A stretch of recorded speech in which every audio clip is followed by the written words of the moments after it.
And because this time of year, a lot, if you don't go into it intentionally and with a plan and continue to anchor to the right mindset, you can totally go off the rails. And then you're going to spend the first 3 months of 2025 trying to get back on track. Not only is that bad for probably your momentum and your ego and the internal energy of your team, but it's bad for your business, it's bad for your patients, it's bad for your community. Because there's so many things that show up right now, like in a lot of places, like the weather's finally gotten cold, like there's going to be, it's not as easy to get outside, snow's going to fly pretty soon. There's definitely a lot of bugs going around, people getting sick, holidays are coming, so there's a lot of excuses that become easy for patients to put things off, delay, whether it's new patients, people getting their normal adjustments, people making their re-exams, all the things that are needed to create warrior patients so they have success start to show up. So if we're not going in, and we're going to talk about these today, Colin, I go back and forth. He's got some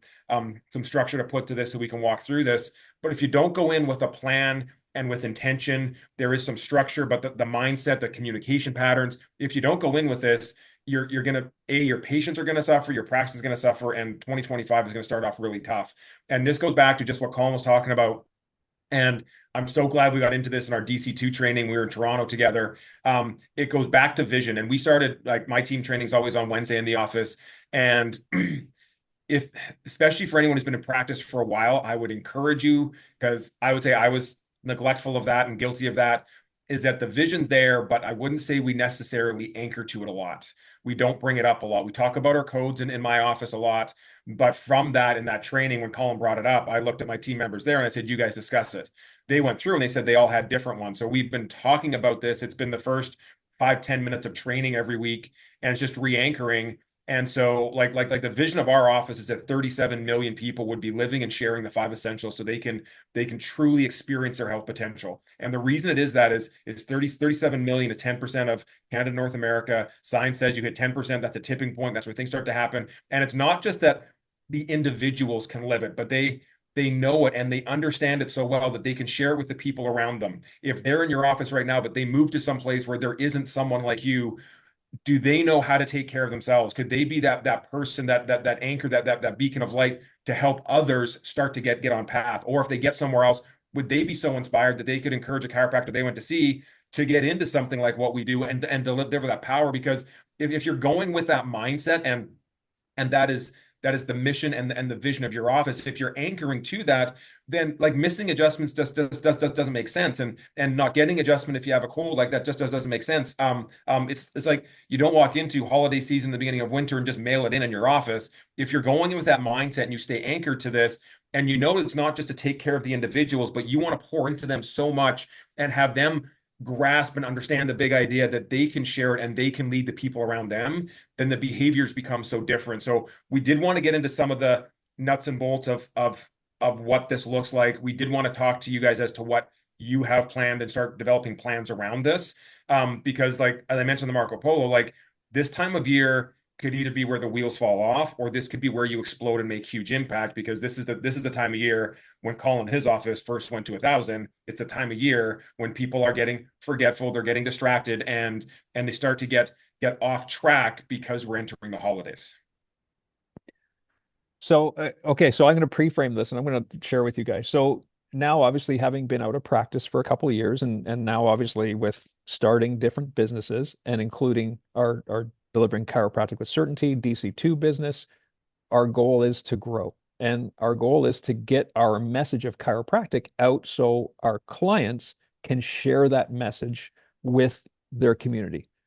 Number one. Number two is so that they can obviously share that message and get more people into their office so you can start to become abundantly wealthy, right? This is so if you want to know what our coaching mission is, this is it. So we want you to be able to share the principle of chiropractic. We want you to be able to bring more people into your office so you can become abundantly wealthy. And third, build a great team so that you can have freedom, right? So you're not the one leaning over the table adjusting all 1,200 people that come into your office. And I'm going to tell you, we had 1,200 people a week, but it wasn't me adjusting 1,200 people, right? So we had a great team in place to do that. So these are some of the things that I've been thinking about lately that I want to make sure that we're very clear on what we're coaching on. So if that resonates with you, then that's the message that we're trying to deliver. So here's the story is that I've been actually interviewing a business coach, and there's a few business coaches that I really resonate with that I've been following on Instagram or YouTube or whatnot, and I've been communicating with. But here's my thing. So there's this business coach, and his name is Dan Martell, and you can look him up on YouTube. He's in his mid 40s, very, very wealthy guy, very well spoken, but he resonates a lot with me. He's got great faith. He's very open about that. He has wonderful businesses. He's built a great team, and he has a book, and you can look it up on Amazon, Buy Back Your Time by Dan Martell. And I've actually just ordered it. I want to read the book. And so I asked him, I've been communicating with him, and I said, he lives in Kelowna.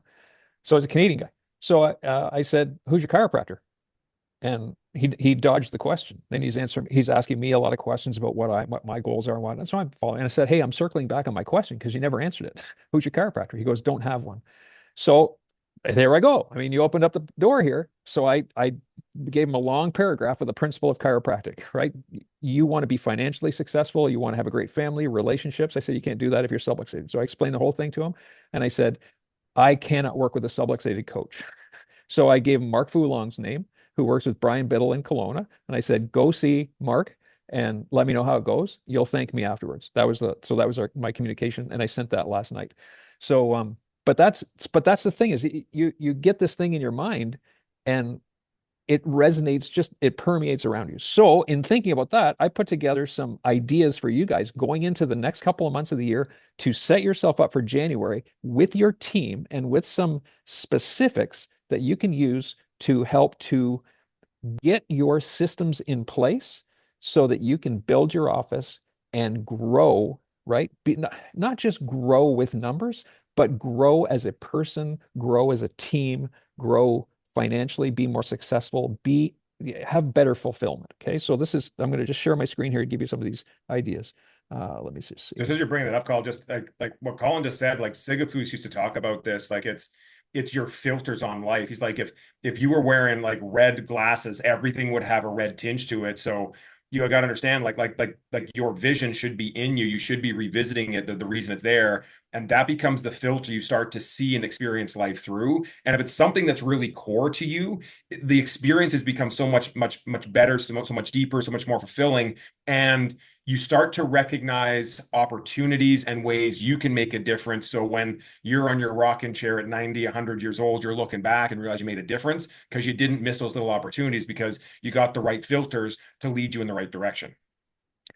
So these are four quadrants, and you can take a screenshot of this, do whatever you like, write it down, whatever the case is. And this is where, when you guys start to inspire your team, is that you need to start identifying things in your life that are slowing you down, that are bottlenecking your success or your growth. So four quadrants. So start in the bottom left here. There's things that you don't like doing and you're not very good at, but you're still doing them. Okay, so start making a list. So one of my things was in my office was actually the numbers, the stats. I knew it was important. I was not good at being consistent with them.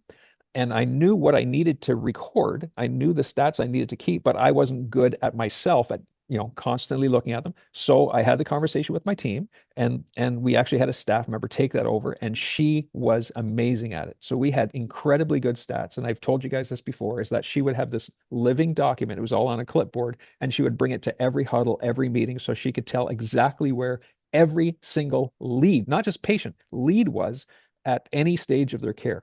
So if I went back 3 months ago and said, "Hey, where's Mary Smith?" She could look back and say, Mary Smith had her day two.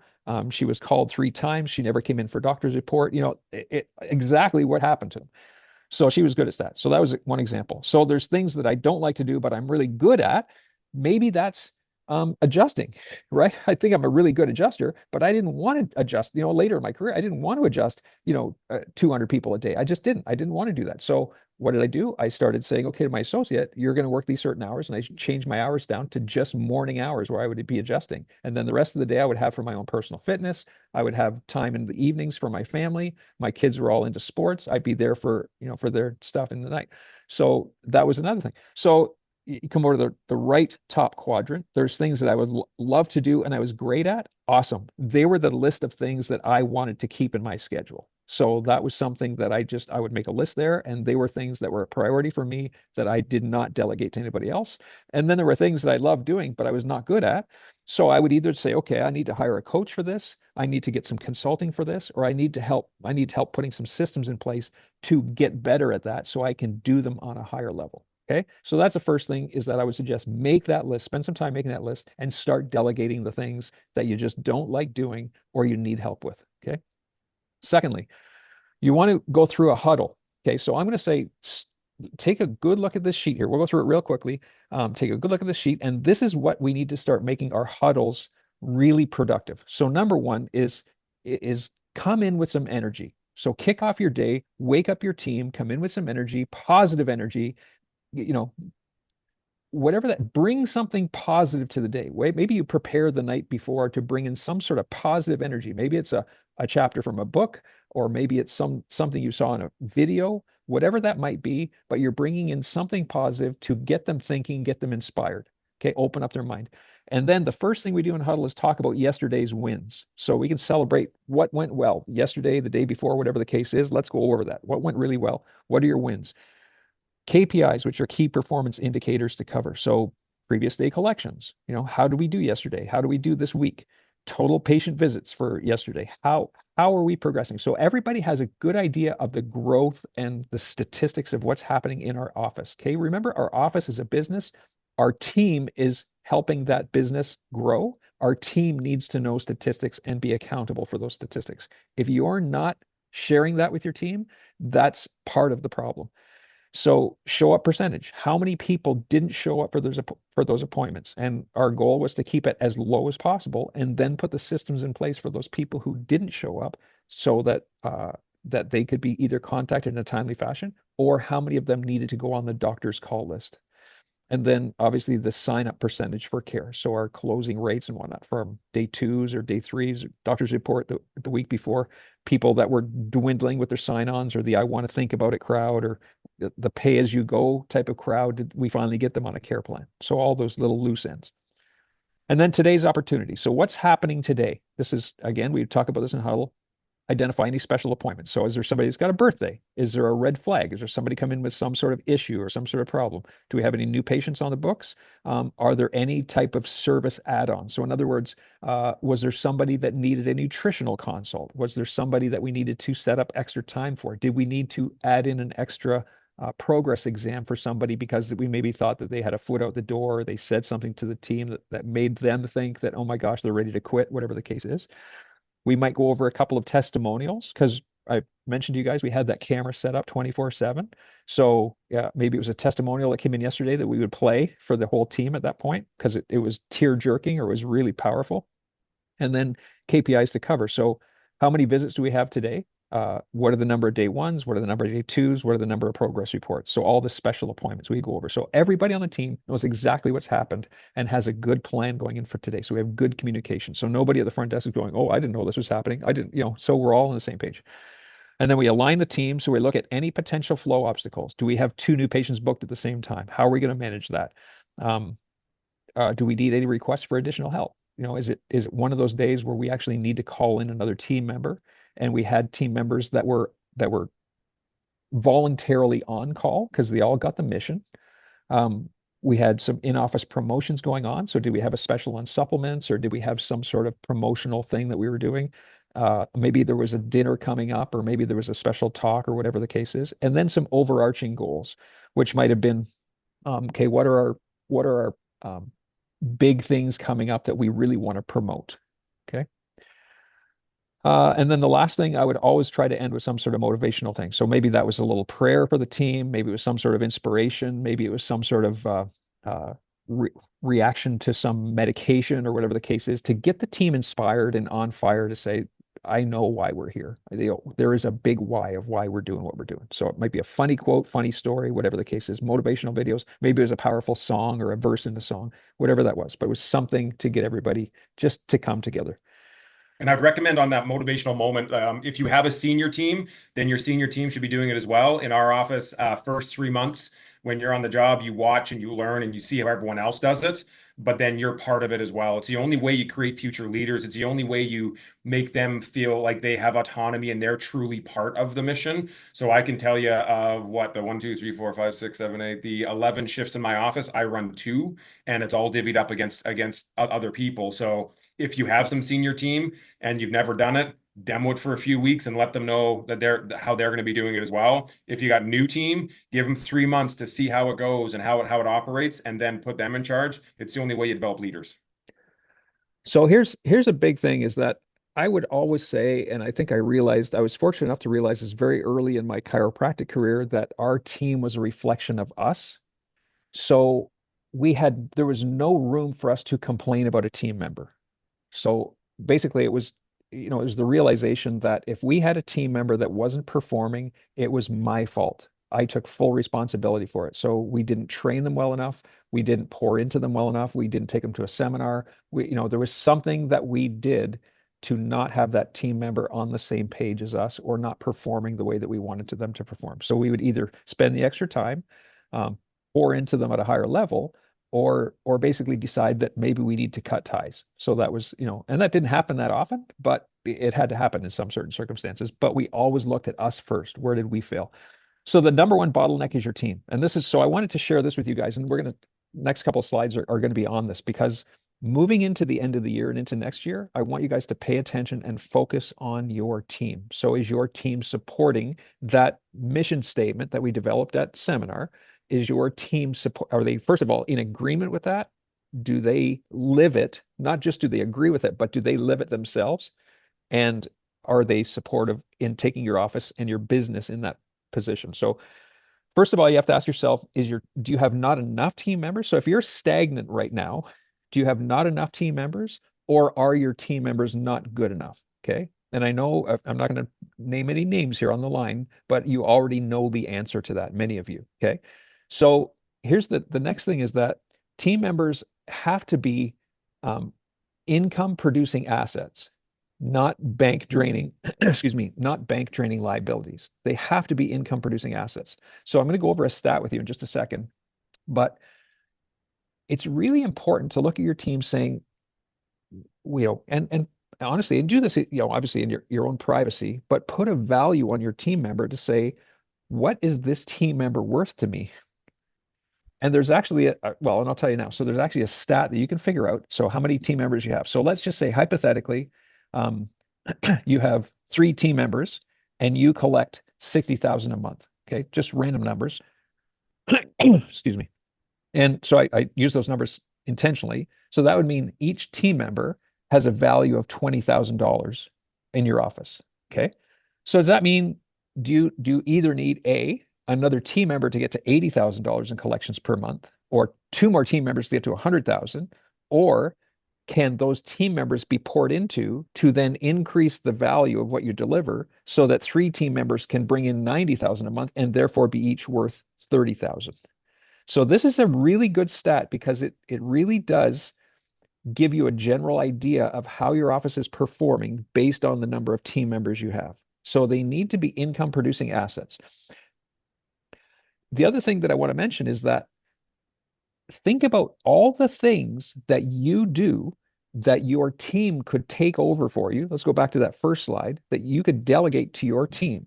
So whether that's doing a history in your day one, whether that's opening up your doctor's report or even doing a doctor's report, whether that's doing a monthly nutrition talk in your office. Maybe you've got a team member who's really passionate about nutrition and they could actually lead a monthly nutrition talk. I mean, what a great opportunity. So there's all kinds of things that they could do that could free up your time to obviously make your time more valuable. And here's the other thing to think about is that if you make a decision to grow, right? If you want to grow, hire to grow. Most of us think is that, oh, well, we'll hire somebody when we grow, like when we get to this amount, then we'll hire somebody. It never happens that way. You have to put the systems and the team in place to support those systems, and then you grow. That's the way it has to work. You guys have any comments on that? Anything you want to throw out there now that we're talking about this? Something I'll throw out there again, this is an action step and a thought process and something you need to be planning for the end of the year. In Colin's example, if you have three $20,000 employees, but your goal is by the in somewhere in 2025 to be collecting 90 a month, like you got to need to decide, are these people maxed out, or do we need to do some refinement? Do there need to be some training? Do we need some skill improvement? And it's going to come down to you as a leader to provide that. And how are you turning them into three $30,000 employees if the goal is to get to 90 without necessarily hiring more? And I would say for the majority of you, all of your employees should be somewhere between the 30 to 35 each. If not, there's something that's likely amiss in training or delegation or flow or something. But this is also going to come down to if you, I know we talked in Toronto, a lot of people were talking about goals and they're thinking like what are we setting for 2025? If you haven't done this with your team yet, or it's not on the calendar for some time, either this month or in like the first week of December, you need to have a goal setting meeting with your team to understand like what do we really want as a team and where is everybody at and is everybody on board and if there is a goal, but my front desk sees a big issue with flow, those all need to be brought out because that's really going to show up to what your training is. That's going to give you the tools that might be in a lead to what a conversation is with a coach to be like, hey, we want to do this, but my front desk said we got a problem here. We want to do this, but I can only manage 10 new patients in a week. Like there's all these pieces. So even if you don't have the plan, but you can identify where the choke points or the roadblocks are, this is so important because it's going to be what your training is, it's what your team's training is that allows you to then see this growth pattern and you have the right people in the right seats. One thing that I learned too, and again, this is, obviously helpful when I was in practice and all those years that I was in practice and then coaching other docs is that you don't necessarily need to add more hours to get busier. You really don't need to do that. It's just a matter of just restructuring the things that you do currently in your office with your systems, with your team, and the way that you deliver your care. And so it's just thinking outside the box. And that's ideally, that's what we want to be there for you to support that and give you a different perspective on how to do things. And this is the beautiful thing with, especially with Brian and I, is we've had the opportunity to coach a lot of docs and seen a lot of different practices. And I've been fortunate enough to, and especially now with marketing or with a marketing company, I see lots of different practices that practice very different models. So I've been exposed to some different systems that I kind of raise my eyebrows and go, wow, this is a good idea, So we can certainly help provide you different perspectives on how to do things outside the box or differently to get different results. Okay. So hire to grow, not when you grow. This is the next thing. One thing, and this is what Kim and I were well, I'm not going to say Kim was really good at, more so than me, was doing this with our staff, is that she would get to know our staff very, very well.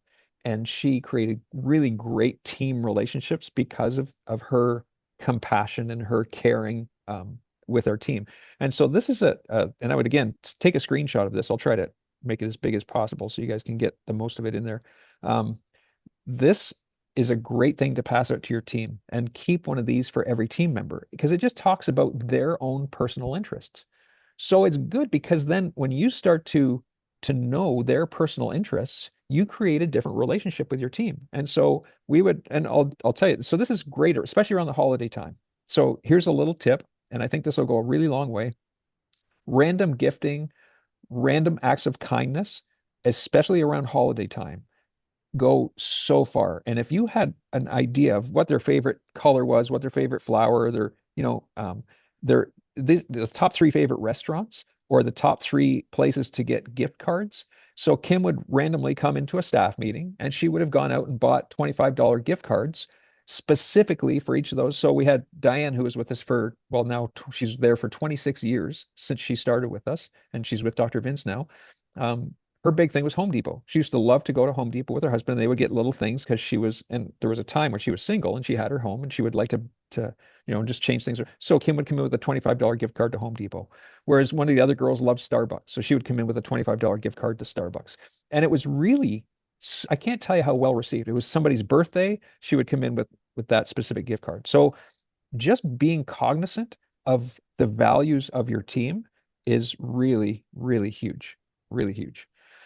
Okay, so And then obviously down at the bottom. So recognizing your team is important. And here's the thing, staff, I mean, obviously you want to incentivize them. And I would say make sure that you have a plan to incentivize them so that and when your office grows, your staff is rewarded. I mean, think of the mindset is that you want to grow, you want to get busier, you want to see more people make more money. But if your staff is on a stagnant wage, either they're going to come and ask you for raises or they're going to have to work harder for the same amount of money. It doesn't go like it's not gonna happen. It's not a sustainable relationship. So have an incentive so that as the office gets busier, the team is rewarded. And you are going to have a lot of staff members that say, "Oh, I don't do this for the money. I'm not worried about the money." Listen, they absolutely love to have some incentive monetarily, but there are other things that you can provide recognition. And this is a great question to ask them. Do they appreciate public recognition? Do they like some sort of an award, words of affirmation? As I mentioned, a gift card, maybe a gift certificate for dinner, whatever the case is. And this question here, I like to get feedback in the form of maybe they prefer an email, maybe they prefer verbal feedback, maybe they prefer a phone call, whatever that is. So if you need to have a meeting with them, respect their decision to say, okay, maybe we have to have a meeting. I always preferred face-to-face type of meetings. So, and I made that very clear to the team, and that's typically what we did. But this is again a good question because you're respecting their wishes. All right. One just thing on incentivizing and bonusing your team, so I've had a few questions on this recently as well, is you want to make sure whatever bonus program you're putting together that your team can calculate it themselves. So it's easy enough that they can calculate it and they know the levers that they pull that could increase their bonus. So I've had all sorts of different ones. The one I've stuck with over the last decade is super, super simple. So we just bonus on stuff that makes the office money. We bonus on conversion and we bonus on re-sign, so retention.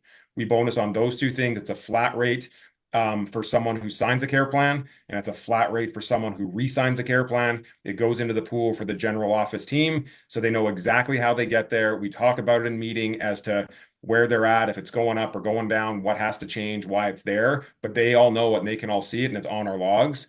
The only different one is my operations manager or office manager, whatever you put a title on for yours. Hers is on profit and it's a percentage of profit. So that's the only one that's a bit different because she manages hours and stuff like that. But make it something super simple so they know. I've had other ones that made business sense, but team had no idea how to calculate it. So it was just a random number that can put together by me. And I realized it didn't work. So figure out what brings you money. How do you share that with your team? And so they can calculate it. So I think this will be an eye-opening stat for you guys. And this is again something to consider. So this is actually taken from the restaurant industry, excuse me. And so think about this. If you're a restaurant owner, you have an official capacity. That is the number of people that you can serve and have everybody feeling satisfied and delighted about their experience. So think about this. If you're a restaurant owner and you try to pack it too full, then their wait times improve or the wait times increase. The quality of the food may go down. So maybe those people came in and they had a disappointing experience. So of course your reviews are not good. It's not a good thing for business. Okay. So in chiropractic, you have an official capacity. So that is your number of hours. So this is stuff you might want to write down here. So this is your number of hours. So think about your number of adjusting hours available through the week and how many people you can see in those adjusting hours, so per hour, without getting behind significantly. Okay, so maybe you see 5 people across every 15 minutes, which means you can see 20 people an hour without getting behind. Maybe it's less, maybe it's more, whatever that is for you. And think about all the number of adjusting hours you have. So let's just say it's 20 people per hour and you have 20 adjusting hours. So that would be 400 people. Okay. So now if your average visits per week are 200, but your official capacity would be 400, therefore you're at 50% of your schedule being filled, right? So we look at that as there's an opportunity there. It's a problem, but there's an opportunity. Okay, so that's number one. Number two is I would identify, and again, you'll have to consider this as systems. Many of us try to funnel new patients within those adjusting hours, or maybe we have set times for new patients outside of those adjusting hours. But how many new patient hours do you have per week? New patient availability. And let's say it's 8 hours and you take a half an hour for new patients. So that's potentially 16 new patients you can fit in every single week in the current hours without expanding the hours and without getting significantly behind. And so do you have 16 new patients every week consistently in the office. Okay. So these are things to start to think about. And so try to figure out those stats as far as what is my percentage of adjusting hours filled and what is my percentage of new patient hours filled. And then go back to this and say, okay, if if it's not at the percentage I want it to be at, like ideally in a perfect world, it would be close to 100%. But if it's not as close to 100% as I want, I would think, hopefully we can get to 75 or 80% of that. Um, then when I'm talking about marketing, so a lot of people, and here's the mentality, and this is all from now being in this industry. People, we have some clients that are getting like 10x return on their marketing. So fantastic, right? And then they might have a couple of bad months where either they don't get leads in the office or the leads don't come in, the systems break down, the person that normally calls the leads on holidays, whatever the case is, and the marketing return goes down. And so everybody gets all frantic. Oh my goodness, our marketing return went down to 6x or 7x instead of 10x. Okay. And we better shut our ads down. We better close it up. We're attracting too many kooks, right, Shaylin? We're attracting too many kooks. But here's the thinking. When you think about this, if you're starting to calculate your marketing return on investment, and even let's say you're even getting a 6x return, right? Or a 5x return, if you could make an investment where you're putting in $1,000 and getting $5,000 back, how much would you want to put in? Like, okay, like I'm pulling $1 million out of my investments. If I'm getting 5x back, I'm putting that $1 million in. Like, right, so the question is how much, instead of how much should I spend on marketing, the question you should ask is how much can I spend on marketing? If my percent of my schedule is low and I'm not seeing as many people as possible, why don't I put the time and effort in to make my marketing systems good so that I can get the people in to fill that percentage up? Okay. So it's again just a little mindset shift. And think about that going into the new year. If I'm not where I'm at, I need to revamp exactly what I'm talking. We're gonna expand on this a little bit here. So I've talked to you guys before about lifetime value. So who can tell me? Here's the quiz question now. Who can tell me how do you calculate lifetime value of a patient? It's a relative number. What's the stat?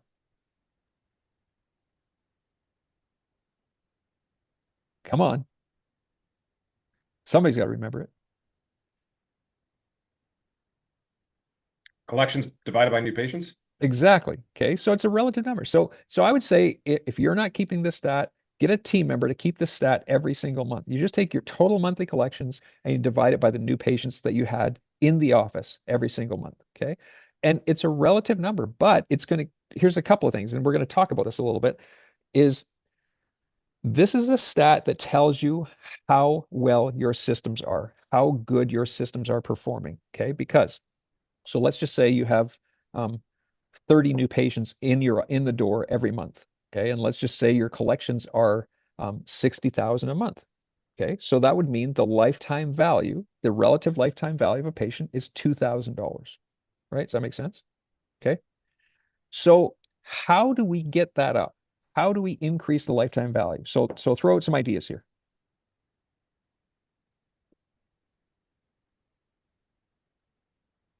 You guys all asleep this morning? Come on. How do you increase the lifetime value? Increase new patients. So if you increase new patients, is that going to increase your lifetime value or decrease your lifetime value? If your collections don't change. To make So, it less. right, right.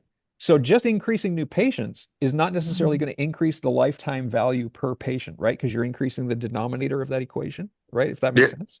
you have to So increase the cost and what you're receiving per visit or the number of visits that you have. Increase retention. yeah, Yeah. exactly. Right. All these things. So yeah, so Tony said increase the number of visits they have, and Shaylin said increase retention. So same idea. So they're coming in more often. So how do we increase retention? Throw out a few things. What are some good things to increase retention? Engagement, better re-exams.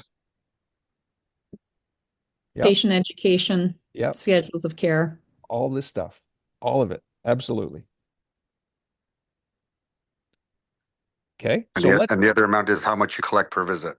right. And you could increase your fees, and then therefore you'd be collecting more per visit and more per patient to increase the lifetime value of a patient, right? But these are stats that absolutely you guys should be keeping every single month.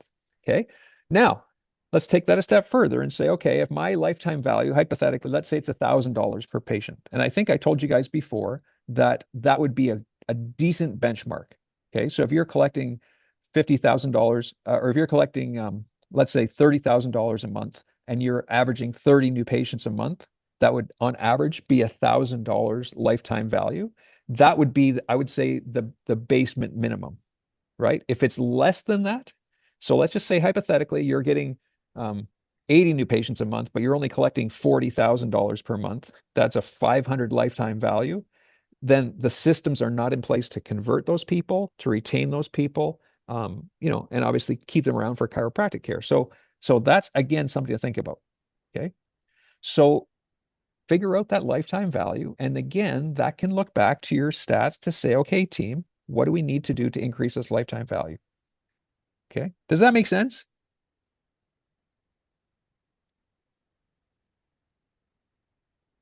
The other thing, if your lifetime value is low, I'd also go right back to, okay, so if I have new patients, what's my conversion rate on my new patients? Because you have the exact same new patients, but if your conversion rate stinks and you can improve it, then all of a sudden the collection, the other end of the equation starts to grow. So there's so many ways to navigate it, but you first got to look at, do I have the stat?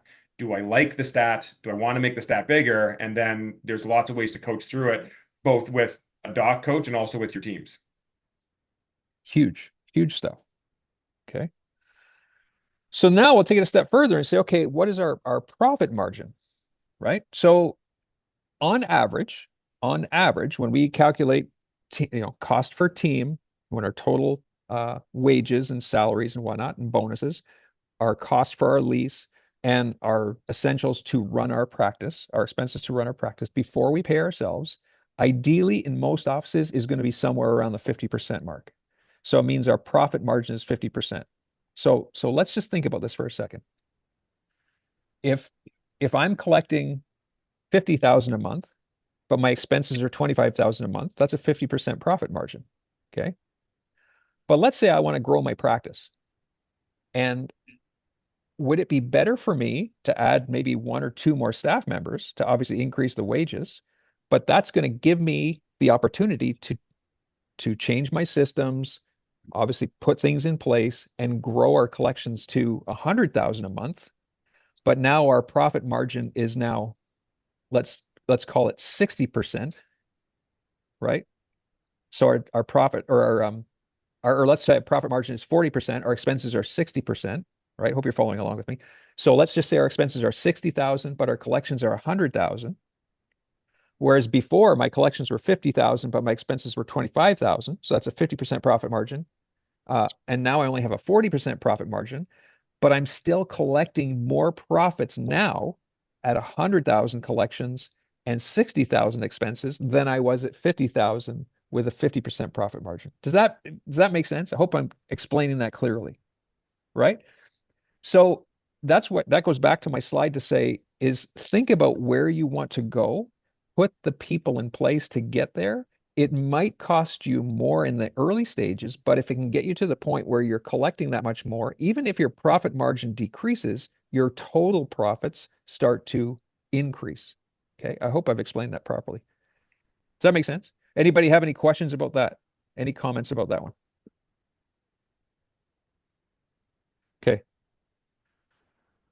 All right. So think about this. So the percentage of your schedule that is not filled, and this is great. Like this, we're talking detailed numbers here, guys, but this makes such a big difference when you can start looking at this stuff. And some of you might get bored stiff looking at these stats. So explain them to one of your team members, go through the calculations and the details, and get them to start keeping track of this. So how much of your schedule is really full? And I guarantee you, most of you are going to be around 50%. Okay. What is your lifetime value for a patient and your profit margin? And you start figuring out these stats, and once you know these numbers, it's really easy to say, okay, now we need to put the systems in place to address this. If our lifetime value for a patient is low, Brian just called it, maybe we need to work on day 1, day 2, day 3 to convert more people of those new patients to get them on care plans, get them under, longer term care plan. Maybe we need to put more progress exams in or a better progress exam. And these make great training topics for your team. Okay. I was on the phone with Christine, and she's on the line here. So obviously, being new with our group, we're going over some different procedures that their office was not necessarily used to. So one of the things we talked about was implementing huddles and staff meetings and team trainings and stuff like that. And one thing that I'm going to say that we were really good at is that we had everything scheduled well in advance. So everybody knew that our team training and our team meetings happened at 11 a.m. on Tuesdays and 11 a.m. on Thursdays, right after morning shift. And we had a plan on what we were training on, like at least a month, if not 6 weeks in advance. So we could look in 3 weeks. Okay, we're training on doctor's report day in 3 weeks. We're training on day 1 in 4 weeks, so it would be a revolving cycle.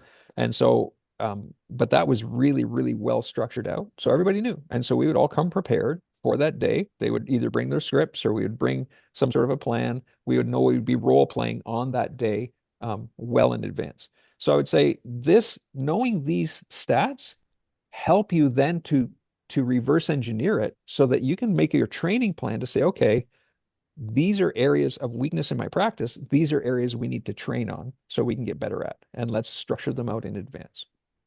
Okay, does that make sense? Is that helpful or worthwhile for you guys?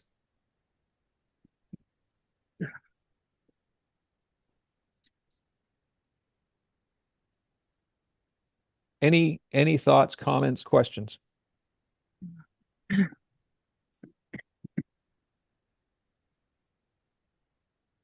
You guys are a solemn group today. I just typed in that was great information and very helpful. So thank Awesome. you. Well, thanks. I appreciate it. I hope it does help. And honestly, so easy win is that just start keeping some basic numbers, basic stats. And if you don't like doing them, appoint a team member, give that team member the calculations, and just say on a monthly basis, this is what I want to see, and I want them on my desk on the 3rd of the month. So I can tell you in my office, we do this. We talk about these every week. Everyone owns a department. So it's not you have to do all of the numbers. Everyone has a different department. They all report their stats. They're responsible for them. Doesn't mean to do all the work in them, but they report them. And then we work on them as a team and they come down to action steps. So all of these pieces, like for you to have a goal for 2025 or even for the next 90 days, if you don't know these numbers, you don't really have a goal. You have some sort of vague dream. So really look at these numbers.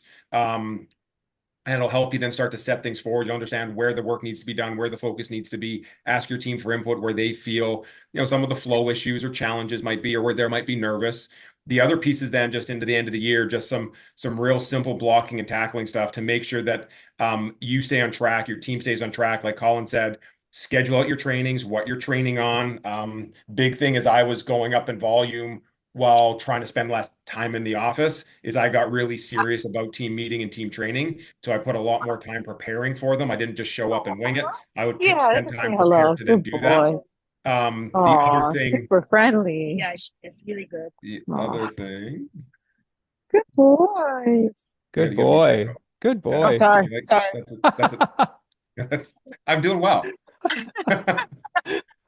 Sorry.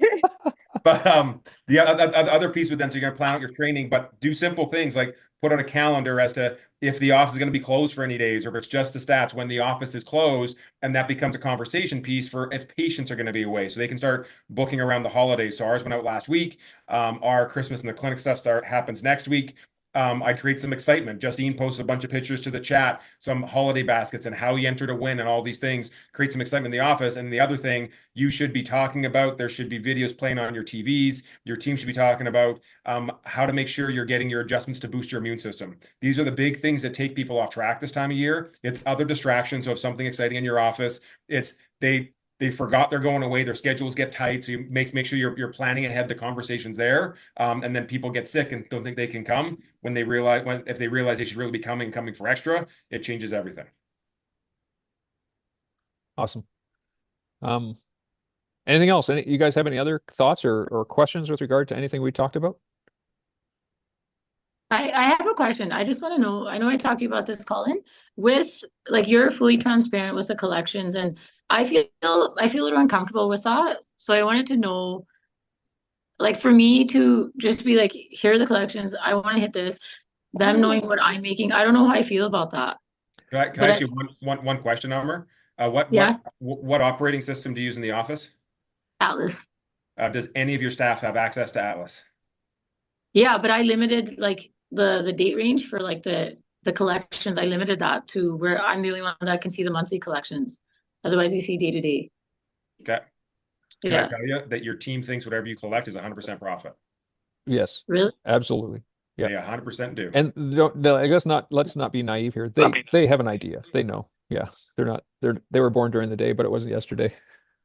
Yeah. Right.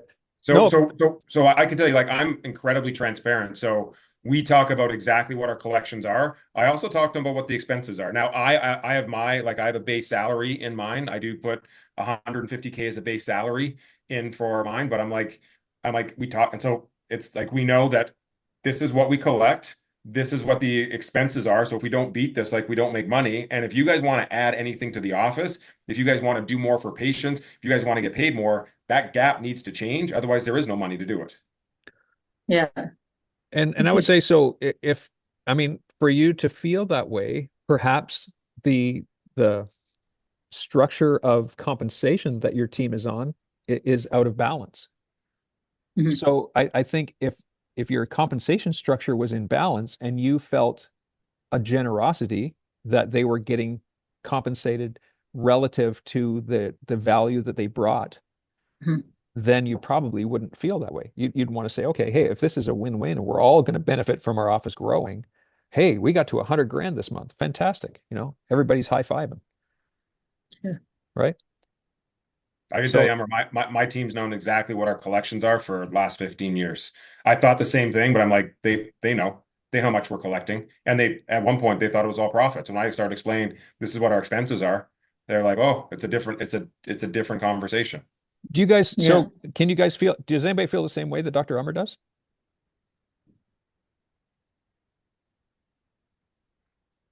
I used to as well too, but it came to the same realization. They know they think it's profit, or all the profit is or everything's 100% profit, and so I started sharing my expenses as well too. And they had a lot better understanding of what, like, if they wanted to spend money or get a certain software or whatever it might be. They're like, okay, well, this costs this much. What do we need to do that, right? Right. Yeah. What about Kevin? What about you? Does your team know the collections? They have an idea? Well, for sure, my office manager, Marianne? but Yeah. expenses are definitely talked about. So I guess it's how business minded the people are. Um, I think Laura's husband runs a business. She gets it. She knows there's high expenses. But yeah, so I don't hide it, but I also don't talk about it a whole lot because yeah, no, I do feel funny at times as well. I'll admit that. So, yeah, and I said this on the call last week is that as chiropractors, and listen, I fall into this category as well. As chiropractors, we get into our healing mindset. It's a compassion mindset. We're there to serve people. We're there to serve them in a big way. And in fact, it's almost I feel almost like it's like a Christian type of mindset, is that to be a compassionate chiropractor, it's a giving type of mentality. And you want to care for everybody, irregardless of their wealth or their ability to pay. And that's why we have a hard time um, drawing the yellow line of where we're going to accept people and where we're not going to accept people depending on what they can pay, right? We have a hard time with that. And I think it's the same sort of thinking with team. But I'm going to say to you in that, if let's just say hypothetically now you're not running a chiropractic office, you're running a financial consulting office. Bert, I'm just throwing this out there. And would you not want your team members um, to be a real asset to you in the fact that if if they brought in new business, then the business would grow. So if they brought in referrals or if they stimulated growth of your financial consulting business or financial planning business, the overall business would grow and everybody would win. And I feel we have to look at our practice the same way. If I mean, I expected my team to refer. I expected them to talk chiropractic. And I mean, the more people we had in, the better we all did together. So I was completely transparent about this is, and we went over detail, like financial details with them. And I just felt I didn't want to hide anything. And that way, also too, I wanted them to feel like they were being compensated well. So if there's any part of you that thinks that maybe I'm not compensating my team, or they're getting just a few dollars above minimum wage, or they're not bonused or they're not incentivized, that's part of the problem. And that's probably why you're not attracting great team members that are helping growth or perhaps limiting you in some way. That's a hard thing to think about. I mean, that might kind of give you a little bit of chills up your spine, or that might even offend you a little bit for me saying that. And if it does, then that's probably part of the problem. So, I mean, so based on that this is a great time of year to start analyzing these things. Start really crunching some of these numbers to say, okay, let's start 2025 on a different mindset. Let's start 2025. If we're going to make some new goals, we want our team to drive the bus here. Can't be you just driving the bus. The whole team's got to come together. Maybe this is a great time to put these systems in place. So this is one of the slides I had here, and you might be able to see it on my screen. Or maybe I stopped screen sharing. But it says let me just go back to Zoom here. The slide says, I'll just share it real quickly. What is the number one thing that I need to focus on that will have the greatest impact on profit in my practice? And I would suggest write this down and ask yourself this. So maybe it's, and I'm going to throw out a few ideas here. Maybe it's I need to put more money into my marketing and get more new patient flow into my office. Maybe I need to spend more time training so that I can convert those new patients into long-term lifetime warrior type of patients. Okay.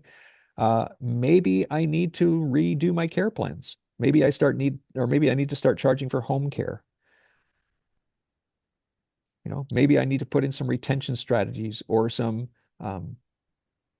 growth strategies as far as extra events, whether it be a monthly talk or a webinar or a dinner or whatever that might be.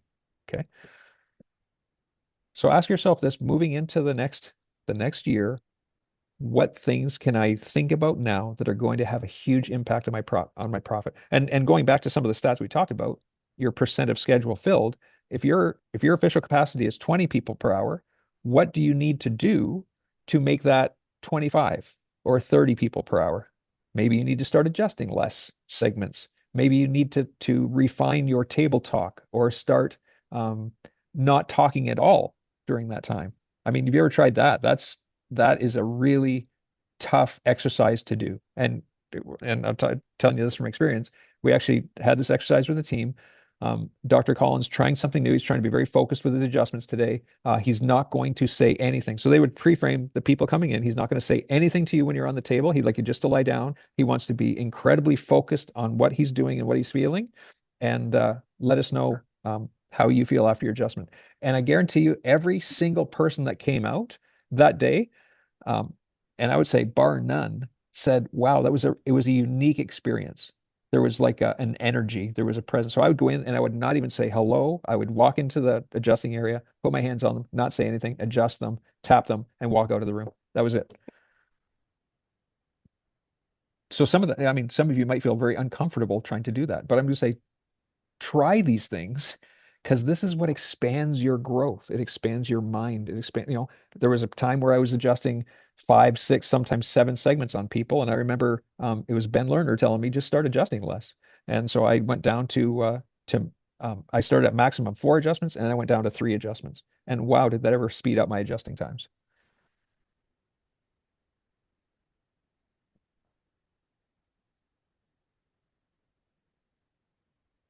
All right.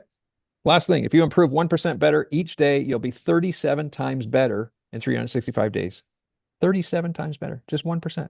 So think about just something simple you can address or change now, and make that little subtle change and see what happens. And just do that on a regular basis. Any final thoughts, you guys? Anything? I didn't realize we're after the hour here, so we're going to wrap it up. Anyway, listen, I appreciate you guys very much. Really, really enjoy hanging out with you. And if you guys have any questions, anything you want to talk about personally, just send me a text. I'll get on a call with any of you anytime. I mean, whether we're on a regular scheduled coaching call schedule or not, or if you don't get coaching calls, if you want to talk about something, call me. I love talking to you guys. Okay. All right. Love you. Have a good day.